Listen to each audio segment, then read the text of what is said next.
balik lagi sama gue Sarah Napitupulu. Dan kali ini gue bakal ngebahas soal pekerjaan dan pengangguran. Nah, kenapa gue ngebahas ini? Karena ya gue sebagai penyandang status pengangguran, ya gue juga cukup merasakan ya susahnya nyari pekerjaan. Jadi ya gue ngerasa juga pasti cukup banyak di luar sana gitu ya merasakan hal yang sama, apa yang gue pikirin gitu kan. Ya kalau memang statusnya sama, yaitu pengangguran. Alright. Nah, oke, jadi gue ceritain dulu ini ya sedikit tentang gue. Nah, gue itu benar-benar kehilangan kerjaan itu di akhir tahun 2020. Jadi, let's say 2021 awal itu gue udah fix pengangguran, tanpa pekerjaan, status jabatan, gaji atau pemasukan. Ya intinya dari Bali, gue akhirnya balik nih ke tempat orang tua gue yang ada di Bandar Lampung, Provinsi Lampung. Dan ya sampai sekarang ya, jadi setiap harinya gue ya palingan cuman kayak bantu-bantuin bisnis bonyok gue kalau memang diperluin. Dan ya pasti ngelakuin hal-hal lain yang menurut gue berguna untuk kepentingan gue sendiri. Nah, di tahun 2021 pertengahan itu, enggak sih, ya sekitar bulan September gitu, gue sebenarnya juga sempet sih kayak nyoba buka warung dicuciin mobil bokap gue. Jadi kayak sebagai tempat pendukung aja sih. Nah, gue kan buka warung ayam tuh, jadi ada makanan besar, makanan kecil, minuman gitu kan pastinya. Nah, jadi ya emang untuk apa ya, klien cuciin mobil bokap gue kalau misalkan ada yang nungguin ya, atau buat siapapun yang tinggal di sekitaran situ. Nah, gue tuh sebenarnya kepikiran kayak inisiatif buka warung itu ada beberapa faktor ya. Pertama tuh gue gabut, gue jadi pingin ada aktivitas lagi kan. Nah, terus gue juga pingin ya nyoba terjun langsung gitu ke dunia usaha lagi walaupun skalanya kecil. Nah, di satu sisi gue juga pingin gitu kayak ada duit pegangan sendiri lagi. Nah, tapi ya lagi-lagi warung ini gak bertahan lama karena masalah modal. Modal itu memang sebagian besar tuh dari bonyok gua. Modal dari gua tuh kayak suprit banget. Nah, cuma kan modal itu salah satu faktor penting ya dalam bisnis. Dan ketika kayak gua perlu duit tambahan atau perlu bakar duit gitu, ya gua juga ada rasa gak enak gitu kan. Maksudnya kalau minta terus-terusan duit bonyok gua. Nah, di satu sisi ya tahun 2021 tuh pokoknya juga kayak tahun paling gak jelas gitulah soal peraturan keluar rumah, ini itu. Plus satu-satunya karyawan gua, karena kan yang kerja tuh ya cuman gua sama karyawan gua kadang-kadang partisipasi juga di situ. Nah, karyawan gua yang seorang diri ini pun juga kayak cabut gitu aja. Ya udah akhirnya sempurna, intinya tutup dah tuh si warung ayam itu. Nah, sebenarnya waktu si warungnya masih buka pun itu gue juga kadang sesekali sih iseng gitu, sekedar ngeliat kerjaan yang ada di Bandar Lampung. Dan seandainya misalkan gue dapet kerjaan ya saat itu gue mikirnya ya udah gue kerja, ya gue nge-hire orang lagi. Jadi ada 2 orang tuh, 2 karyawan yang kerja di warung gue. Tapi walaupun gue udah nyoba-nyoba, intinya gue tetap kayak nggak dapet kerjaan gitu. Nah, pokoknya apa ya, intinya tahun 2021 tuh memang agak hopeless ya, maksudnya ya buat yang nyari kerjaan ataupun buat yang mau usaha, kayak membagongkan lah gitu situasinya saat itu. Nah, sampai ada momen dimana gue bener-bener nih kayak serius nyari kerjaan karena emang udah di titik butuh, itu sekitar bulan Maret atau April tahun 2022 tahun ini ya. Nah, itu kan satu sisi keadaan memang karena udah membaik ya dibandingin tahun lalu. Jadi gue juga udah siap nih, maksudnya kalau nyari kerjaan gak hanya di Bandar Lampung atau Lampung, karena kan gue udah gak ada pegangan bisnis atau apa yang harus di standby terus-terusan. Jadi ya gue terbuka lah nyari kerja, mau di Lampung, di Jakarta, di Bali, dimanapun gue terbuka. Nah, tapi walaupun udah tahun 2022 dan keadaan udah membaik ya, gue ngerasa kalau misalkan gue nyari kerjaan yang kayak di kota kecil, contohnya kayak di Bandar Lampung ini, memang update lowongan itu masih agak jarang dan ya bisa dibilang lumayan dikit lah. Ya walaupun di satu sisi mungkin gue juga bisa bilang dikit karena kalau ngikutin keinginan gue gitu, kayak perusahaannya apa, posisinya apa, dan gajinya gimana, ya banyak juga sih yang gak sesuai sama gue. Jadi gue ngeliatnya kayak, ih kok dikit banget sih gitu kan. Tapi kalau misalkan nyari kerjaan di kota gede macam Jakarta gitu misalnya, itu emang asli banyak banget cuy lowongan kerjaan yang baru, update setiap harinya, jenis perusahaannya banyak, posisi yang dibutuhin banyak, gajinya juga macam-macam, sampai menggiurkan pun ada. Tapi ada masalah baru yang ditemukan kalau nyari kerjaan kayak di kota-kota besar seperti Jakarta itu. Nah, kalian ya misalkan yang masih aktif nyari kerjaan pasti terbiasa dong kalau misalkan kayak kita lagi milih satu pekerjaan gitu yang menarik, nih ada nih kerjaan yang lo suka, nah lo klik. Biasanya di platform pencari kerja ini kan nongol gitu kan ya, udah berapa orang yang nge-apply, entah itu nongolnya itu setelah kalian submit lamaran kalian atau sebelum kalian submit lamaran ya, pokoknya nampilin tuh berapa orang yang udah nge-apply si posisi yang kalian suka ini. Cuma yang bikin gue kayak nggak habis pikir gitu, kayak misalkan gue ngeliat pelamar kerjaan di Jakarta itu biasanya untuk satu posisi aja itu yang ngelamar tuh bisa jumlahnya kayak 200 orang, 300 orang tuh, ya ampun itu gila banget. Dan misalnya nih kalau kalian cek lagi tuh si posisi yang kalian udah apply itu 3 hari kemudian lah misalnya, itu mau tuh jumlah pelamarnya tuh bisa kayak 500 orang atau bahkan 1000, dan yang lowongan itu dibiarinin aja gitu ternganga berminggu-minggu atau bahkan ada yang sebulan. Nah itu gue sebenarnya juga nggak ngerti ya kenapa pelamarnya udah ratusan gitu kok tetap dibuka gitu lowongan kerjaannya. Maksud gue kenapa kayak nggak dikerjain dulu, dipilih nih dari 200 atau 300 orang, nah kalau nggak ada yang cocok baru buka lagi gitu.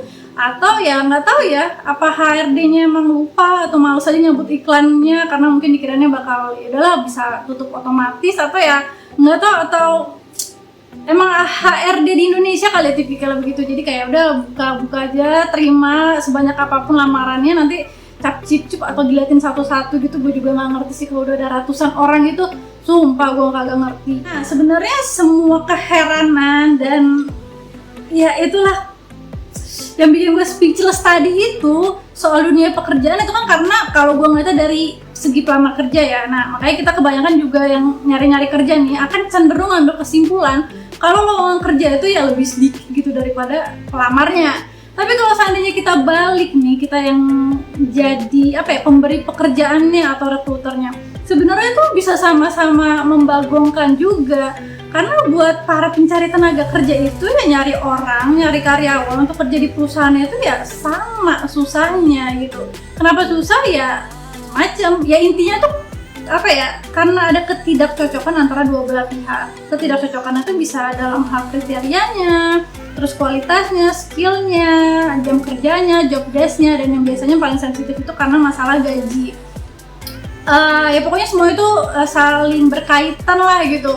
Nah, kalaupun nih misalkan udah ada pelamar yang diterima di suatu perusahaan, taunya sebulan, 2 bulan kemudian keluar, ya itu kan juga jadi itulah kenapa para pencari tenaga kerja juga bilang susah banget nyari orang kerja gitu. Ya walaupun kita juga tahu ya mungkin ya orang resign ada aja sih motifnya masing-masing, tapi ya itu intinya muter-muter aja sih, itu kompleks, nggak akan ada ujungnya. Jadi bisa dibilang ini kayak supply dan demand dalam lingkaran setan. Nah BTW, walaupun kita ngelihat nih problematik dalam dunia pekerjaan, tapi sebenarnya kalau ngelihat data yang ada, itu katanya Indonesia tuh justru mengalami penurunan pengangguran loh dibandingin tahun lalu ya, tahun 2021. Dan kalau ngelihat persentasenya gitu, nah pengangguran di Indonesia itu terhitung Februari 2022, berarti sekitar 6 bulanan yang lalu, itu hanya di angka 5,8% dari jumlah penduduk usia kerja yang adalah sekitar 208 juta. Berarti ya jumlah penganggurannya itu sekitar 13 atau 14 juta. Nah jadi kalau ngelihat kayak angka persenannya nih 5,8% gitu dari 208 juta, itu sebenarnya tuh juga udah lumayan kecil ya, udah lumayan ditekan karena nggak nyampe 10%. Dan ya itu 14 juta nih, 14 juta dari 208 juta ya sebenarnya udah termasuk, ya bisa dibilang termasuk kecil gitu nggak sih jumlah pengangguran. Cuman ya kalau kita masuknya tuh ke yang 13 atau 14 juta itu, yang si pengangguran itu memang pasti rasanya juga kayak gedek sendiri, karena kayak ya ampun kenapa harus masuk yang ke 14 juta gitu. Pokoknya rasanya kan tetap beda ya, kayak sibuk nyari kerja, bawaannya takut, khawatir, dan apalagi kalau emang bener-bener butuh duit. Jujur ya memang kalau ngikutin keadaan sih gue pusing gitu ya, seperti kalian juga karena jadi pengangguran. Tapi untuk saat ini yang bisa gue lakuin ya cuma tetap berusaha aja nyari kerja, walaupun sampai modal, sampai pusing gitu. Tapi bukan berarti kayak ngasal nyari kerjaan gitu ya, karena prospek kerjaan ke depan perusahaan itu juga tetap harus diperhatiin. Cuman ya maksudnya ketika gue lagi nggak bisa berbuat apa-apa, ya gue melakukan hal-hal lain lah, misalnya kayak baca-baca artikel, dengerin berita, nontonin YouTube yang bermanfaat, atau enggak nge-YouTube kayak gini nih. Pokoknya ngelakuin apapun yang intinya bisa ngasih asupan ke gue gitu. Nah, gue juga akhir-akhir ini kadang kayak mikirin apa gue ngambil kursus online yang kayak ngasah kemampuan profesional gue gitu, karena itu juga lebih baik itu nggak sih dibandingin misalkan kayak dalam sehari 10 atau 12 jam setiap harinya gue cuman kayak ngabisin waktu depan laptop atau HP gitu nge-scroll nyari kerjaan. ya yang paling dalam sehari tuh updatean kerjanya paling gitu-gitu aja kan, ngapain juga gitu nge-scroll sampai kayak orang gila gitu. Karena tuh kalau gue boleh jujur ya, ketika gue nge-scroll kerjaan terus menerus gitu dan ya gitu nggak dapet yang cocok atau respon gue itu nggak ada yang dibales, plus ngeliat hal-hal kayak tadi tuh yang satu posisi yang lamar udah ratusan orang, itu makin lama makin bikin gue depresi gitu loh, kayak merasa takut berlebihan, terus tiba-tiba kayak merasa kecil, layak nggak sih gue nih kayak nge-apply kerjaan yang pelamar aja 200 orang, 300 orang, akhirnya intinya tuh gue jadi serba negative thinking. Makanya gue mendingan ngelakuin hal-hal lain gitu kan, ya sebenarnya sambil ngoreksi diri juga sih, in case misalnya ada yang kurang dari gue, misalkan ya lihat CV gue lagi diperbaiki, atau misalkan yang mungkin cara berkomunikasi gue masih harus diperbaikin, time management gue, apapun itulah, koreksi diri aja sebenarnya. Karena kadang gue juga di satu sisi mikir, apa gue nih belum dikasih kerjaan karena alam semesta ini tahu gue belum siap kerja lagi sebenarnya, apa gimana ya, gue juga nggak tahu sih. Tapi ya itulah yang bisa gue lakuin sekarang. Dan ya itu lagi-lagi ingat, kalian nggak sendiri ya, at least ada gue nih dan 13-14 juta orang lainnya itu yang ngalamin hal yang sama kayak kalian. Kadang tuh gue misalkan lagi baca-baca medsos, mainan medsos gitu, terus ada yang komen, ini tahun ketiga gue nganggur, ya ampun, kayak sedih gitu kan. Atau kayak ada yang bertanya gitu di medsos, kira-kira masih ada nggak yang mau mempekerjakan gue di umur gue yang ke-40 ini? Ngerti kan maksudnya? Jadi kayak setiap orang tuh kayak ada masalah dan ketakutannya masing-masing gitu. Walaupun di satu sisi ketika lagi orang-orang tuh pada sibuk sedih-sedihan karena pengangguran, ada sih seseorang kayak nyeplos ngomong gini kayak, kenapa sih semua orang Indonesia tuh pada fokusnya nyari kerja, kenapa nggak buka lapangan kerja, heran banget deh gue kayak gitu. Ya sebenarnya sih ada benernya ya, jadi intinya yang dia maksudnya kan kayak kita puter nih mindset kita balik, ya daripada kita nyari kerjaan sampai gundul gitu, yang mendingan kita yang buka lapangan pekerjaan. Ya sebenarnya ada benernya gitu kan, buka lapangan kerjaan dengan buka bisnis, usaha gitu kan, entah di level mana. Cuman yang menurut gue kayak buka usaha tuh tetap ada problemnya masing-masing gitu, cuman versinya aja yang berbeda daripada yang nyari kerja. Nah dari pengalaman gue sendiri pun ya, gue tahu ya susahnya buka usaha kerja, susah juga dari segi modalnya, modal duit, modal pengetahuan, nyari karyawannya atau tim yang pas. Dan kalaupun emang itu si usahanya udah berhasil buka, ya ada lagi tantangannya itu mempertahankan si usahanya itu. Dan ya bayangin aja kalau misalkan di semua pengangguran ini pada tiba-tiba buka usaha brek barengan gitu, tapi ya usaha yang dibuka tuh ya bisa dibilang B aja, atau kayak udah banyak jenisnya yang buka di mana-mana. Intinya itu kayak nggak ada pembeda gitu dengan jenis usaha yang lain. Ya menurut gue sih itu juga nggak ada jaminan ya kayak akan bertahan lama si usahanya itu. Nah ujung-ujungnya kan nanti akan ngebawa lo ke stres juga, cuman beda aja versinya. Ini gue ngomong gini bukannya kayak mau membuat kalian down, cuman ya emang itu kenyataan pahitnya yang ada gitu. Jadi ya memang itu siap-siap aja, dan itu versi berbeda, versi stres yang berbeda gitu dibandingin nyari kerjaan. Nah di satu sisi kalau ngomongin penghasilan, itu kan kalau usaha gitu kan, apalagi awal-awal pemasukannya kan pasti nggak tetap ya. Jadi ya gitu, sama-sama pusing juga. Nah makanya gue juga nggak nyalain orang yang semangat getol gitu nyari kerja ya, karena seenggaknya kalau kerja kan ada pemasukan tetap nih, ya seenggaknya untuk kebutuhan dasar itu bisa tenang gitu kalau emang orang punya pekerjaan. Nah jadi sekali lagi buat kalian yang pusing nyari kerja, kalau kalian mau kesel, sedih, atau merasa hopeless, kalau sebentar, sebenarnya silakan aja. Mau teriak kayak orang gila pun juga sebentar, silakan. Itu memang normal sih, itu juga kadang terjadi sama gua.